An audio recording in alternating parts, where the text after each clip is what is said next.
ಮೊಳಕಾಲ್ಮೂರು ವಿಧಾನಸಭಾ ಕ್ಷೇತ್ರದ ಶಾಸಕರಾದ ಎನ್ವೈ ಗೋಪಾಲಕೃಷ್ಣ ಅವರು ನಾಯಕನಹಟ್ಟಿನ ಸಂತೆ ಮೈದಾನದಲ್ಲಿ ನಿರ್ಮಾಣವಾಗುತ್ತಿರುವ ಕೃಷಿ ಉತ್ಪನ್ನ ಮಾರುಕಟ್ಟೆ ಸಮಿತಿ, ಚಳ್ಳಕೆರೆ ನಬಾರ್ಡ್ ಆರ್ಐಡಿಎಫ್ ಯೋಜನೆ ಅಡಿ 10 ಕೋಟಿ ಅನುದಾನದಲ್ಲಿ ನಾಯಕನಹಟ್ಟಿ ಗ್ರಾಮೀಣ ಸಂತೆಗೆ ಮೂಲಭೂತ ಸೌಕರ್ಯ ಕಲ್ಪಿಸುವ ಕಾಮಗಾರಿಯ ಭೂಮಿ ಪೂಜೆ ಮತ್ತು 50 ಲಕ್ಷ ರೂಪಾಯಿಗಳ ಅನುದಾನದಲ್ಲಿ ನಾಯಕನಹಟ್ಟಿ ಚಿಕ್ಕಕೆರೆಯ ಪುನರ್ಜೀವನ ಕಾಮಗಾರಿ ಭೂಮಿ ಪೂಜೆಯನ್ನು ಮಾಡಿದರು. 3 ಕೋಟಿ 35 ಲಕ್ಷ ಅನುದಾನದಲ್ಲಿ ಕ್ಷೇತ್ರದ ವ್ಯಾಪ್ತಿಯಲ್ಲಿ ಬರುವ ಕೆರೆಗಳಿಗೆ ಭೂಮಿ ಪೂಜೆ ಸಲ್ಲಿಸಿದರು. ನಂತರ ಒಳಮಠದ ಸಮುದಾಯ ಭವನದಲ್ಲಿ ಚಳ್ಳಕೆರೆ ತಾಲೂಕಿನ ನಾಯಕನಹಟ್ಟಿ ಹೋಬಳಿ ಮಟ್ಟದ ಸರ್ಕಾರ ಇರುವ 5 ಗ್ಯಾರಂಟಿ ಯೋಜನೆಗಳ ಬಗ್ಗೆ ಜಾಗೃತಿ ಸಮಾವೇಶವನ್ನು ಉದ್ದೇಶಿಸಿ ಮಾತನಾಡಿದ ಶಾಸಕ ಎನ್ವೈ ಗೋಪಾಲಕೃಷ್ಣರವರು, ಮಹಿಳೆಯರು ಪ್ರತಿದಿನ ದೇವಸ್ಥಾನಕ್ಕೆ ಅಲೆದಾಡಬೇಡಿ, ವಾರಕ್ಕೆ 1 ಬಾರಿ ಹೋಗಿ ದೇವರ ದರ್ಶನ ಪಡೆಯಿರಿ. ಗೃಹಲಕ್ಷ್ಮಿ ಯೋಜನೆಯಲ್ಲಿ ಬಂದ ಹಣವನ್ನು ದುಂದುವೆಚ್ಚ ಮಾಡದೆ ಮಕ್ಕಳ ಶಿಕ್ಷಣಕ್ಕೆ ಬಳಸಿ ಎಂದು ಕರೆ ನೀಡಿದರು. ಕರ್ನಾಟಕದಲ್ಲಿ ಬರ್ತಕ್ಕಂಥ ಮುಖ್ಯಮಂತ್ರಿ ಹೊರತುಪಡಿಸಿ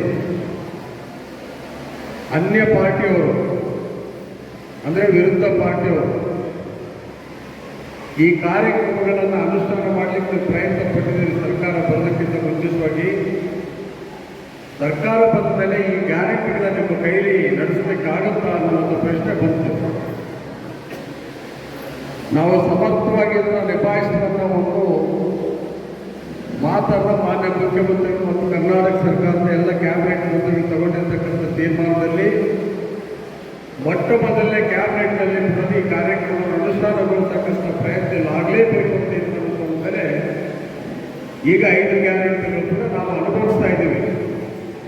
ಈಗ ಒಬ್ಬ ಹೆಣ್ಮಗಳು ಮಾತಾಡ್ತಾ ಇದ್ರು, ಶಕ್ತಿ ಯೋಜನೆ ಕೊಟ್ಟಿದ್ದಾರೆ, ನಾವು ಯಾವ ಮೂಲೆಗಿರೋ ದೇವಸ್ಥಾನಗಳೆಲ್ಲ ನೋಡ್ಕೊಂಡು ಬಂದ್ಬಿಟ್ವಿ,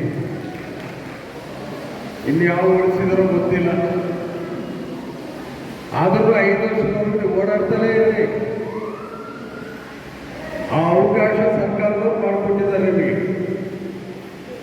ಅದೇ ರೀತಿಯಲ್ಲಿ ಗೃಹಲಕ್ಷ್ಮಿ ಬಗ್ಗೆ ಪಡ್ಕೊಂಡಿರ್ತಕ್ಕಂಥ 2,000 ತಗೊಂಡಿರ್ತಕ್ಕಂಥ ಒಬ್ಬ ಗೃಹಿಣಿ ಎಕ್ಸ್ಪ್ಲೈನ್ ಮಾಡಿದ್ರೆ ಬಂದಿರತಕ್ಕಂಥದ್ದು ವ್ಯವಸ್ಥೆಯಲ್ಲಿ ಮೊನ್ನೆ ಬಂದಂಥ 4 ತಿಂಗಳ ಒಂದು ಗೃಹಲಕ್ಷ್ಮಿ ಯೋಜನೆ ಅಡಿಯಲ್ಲಿ ಬಂದಿರ್ತಕ್ಕ ಸುಮಾರು ಒಂದು 8,000 ಅದನ್ನು ಉಪಯೋಗಿಸ್ಕೊಂಡು ತನ್ನ ಮಕ್ಕಳ ವಿದ್ಯಾಭ್ಯಾಸಕ್ಕೋಸ್ಕರ, ಆರೋಗ್ಯಕ್ಕೋಸ್ಕರ ಮತ್ತು ತನ್ನ ವೈಯಕ್ತಿಕ ಉದ್ದೇಶಕ್ಕೋಸ್ಕರ ಉಪಯೋಗಿಸ್ತಕ್ಕಂಥ ಕೆಲಸ ಆಯಿತು ಅಂತೆ.